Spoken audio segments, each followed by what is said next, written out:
4:47 a.m. in Moorhead, Minnesota, the temperature is 29 degrees. By noon, it may reach 48. That gap, those few degrees either way, is what determines whether this field gets harvested today or whether it stays frozen in the ground until the equipment can no longer move. 17 miles north. Across the Red River into North Dakota, another crew is already rolling. 6-row harvesters. Headlights cutting across flat, dark earth. The smell of diesel and turned soil hanging low in the pre-dawn air. This is the Red River Valley. And for the next 30 days, maybe 35 if the weather holds, this region will conduct one of the most compressed agricultural operations in the country. 40% of America's domestic sugar beet production harvested here. In one narrow window before autumn freeze locks the ground, there is no rescheduling. There is no extension. The frost sets the deadline. The first harvester enters the field. A 6-row machine, 40 tons of steel moving at roughly 4 miles per hour. At the front, rotating topping blades trim the leafy crowns. Behind that, lifting shares slide under the roots and pull them from the earth. The beets tumble up a series of cleaning rollers, dirt knocked loose, rocks separated, and load into the hopper at the rear. In the field beside it, a second machine mirrors the pass, then a third. The convoy moves parallel, each harvester on its own row, each producing a continuous stream of beets, cream-colored, roughly the size of a man's fist, dense with sucrose content built up through the growing season. A tandem truck system trails alongside. When one truck fills, 12 to 15 tons, it pulls away toward the receiving station. Another slides in, without the harvester stopping. That handoff matters. Every time a harvester pauses, the operation slows. The math doesn't forgive gaps.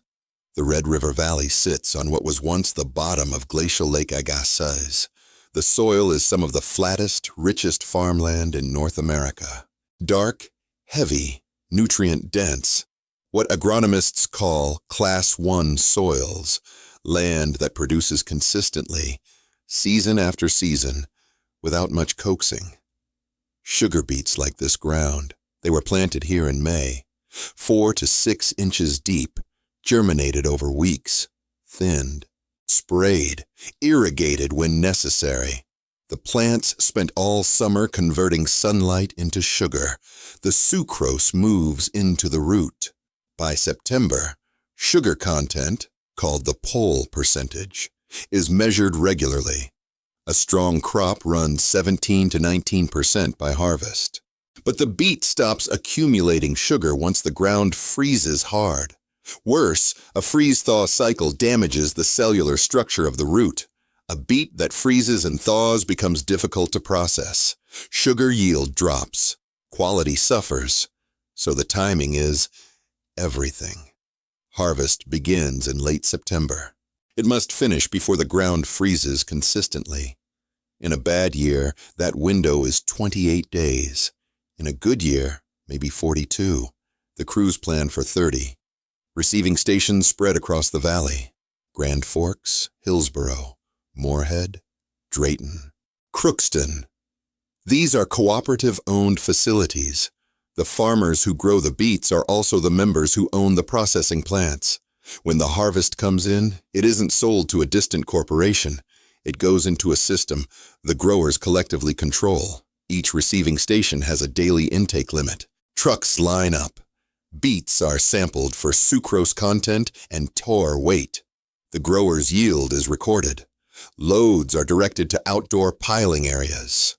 Long, ventilated mounds that can stretch a quarter mile where the beets will wait for processing. The processing plants run 24 hours a day through the harvest and into winter. Slicing beets, extracting juice, purifying it, crystallizing the sugar. What you find in a grocery store bag, white granulated sugar, began in this valley, in this soil, on mornings like this one. Field 3 is running smooth. Both harvesters are in rhythm. The tandem trucks are keeping pace. The crew lead, A man named Dave, who has worked this operation for 19 years, is watching the soil conditions from the edge of the field. The ground is firm. Not frozen, but solid enough that the equipment isn't sinking. When soils get wet, the harvesters bog. Tires churn ruts. The operation slows and sometimes stops. Today the ground is holding. Dave checks his radio. The receiving station at Moorhead has intake open until 6 p.m. After that, the day's capacity is full. He does the math. 4 trucks running. Average haul time, roughly 40 minutes round trip. The harvesters produce about 50 tons per machine per hour under these conditions. The numbers work. Barely. He keys his radio and tells the truck drivers to run clean. Across the valley, 23 individual field operations are running simultaneously today. Hundreds of harvesters, hundreds of trucks, all feeding into the same receiving stations, all governed by the same freeze deadline. The 6-row harvester operators are specialized. These aren't general farm equipment operators.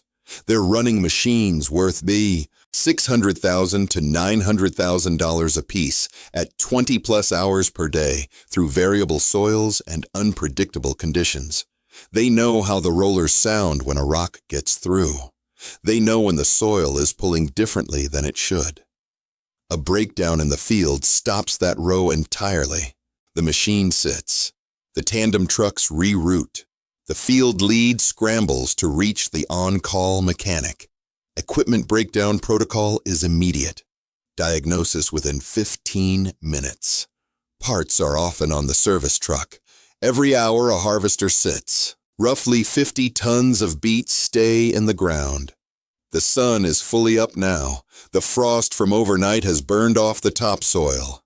Temperature at 44 degrees. Projected high of 47. Intake window is tracking fine. Moisture in the soil is stable. No breakdown alerts. For a few hours, the operation runs the way it's supposed to. In the cab of Harvester 2, the operator has been at the controls since 5 a.m. His name is Randy. He's 44. He grew up in this valley, worked summers in these fields starting at 16, and has operated harvesters for the last 18 years. During the harvest run, he works a 20-hour shift, sleeps 4, returns. The work is repetitive and physically demanding in a different way than people expect. It's not lifting. It's sustained attention. Constant micro-corrections. Watching the rows. Watching the depth gauges. Listening for irregularities. Randy can tell by sound and feel when the soil changes character, when the ground drops a ½ inch, when a rock belt is loading wrong. He's had 2 breakdowns in the last 4 seasons. He considers that a clean record. Harvester 1 clips a buried rock the size of a medicine ball. The elevator chain takes the impact. A plate bends. The machine shudders, stutters, and the operator shuts it down within 30 seconds. The field lead is there in 4 minutes. The mechanic is called. Assessment. The bent plate is accessible. The repair is possible in the field. Estimated time, 90 minutes. The adjacent harvester extends its pass. 1 truck reroutes. The operation absorbs the stall. By 4:15 p.m., Harvester 1 is back in the field. In a 20-hour operating day, a 90-minute repair is a cost, not a crisis. The crew doesn't discuss it much. They move. By the time the light drops below the horizon, the field has been 60% completed. Trucks have made 34 loads to the Moorhead station. Total beets moved today from this field alone, approximately 480 tons. Tomorrow, the remaining 40% gets worked. Weather forecast shows clear skies through the next 72 hours. Then a cold front. Temperatures dropping into the low 20s by Thursday night. The calendar is being watched. This cycle repeats across the valley for 30 days. Some fields go fast. Some have problems. Some growers watch neighboring farms finish while theirs waits. At the processing plants, the piles grow longer. The slicers run continuously. The sugar crystallizes in centrifuges. The dried pulp goes to animal feed. The molasses is extracted. Nothing from the beet is wasted. By the end of October, if the season goes the way it should, American Crystal's cooperative members will have delivered somewhere between 8 and 10 million tons of beets across the 5 receiving districts. That sugar will move into supply chains that reach every grocery store, every bakery, every industrial kitchen in the country.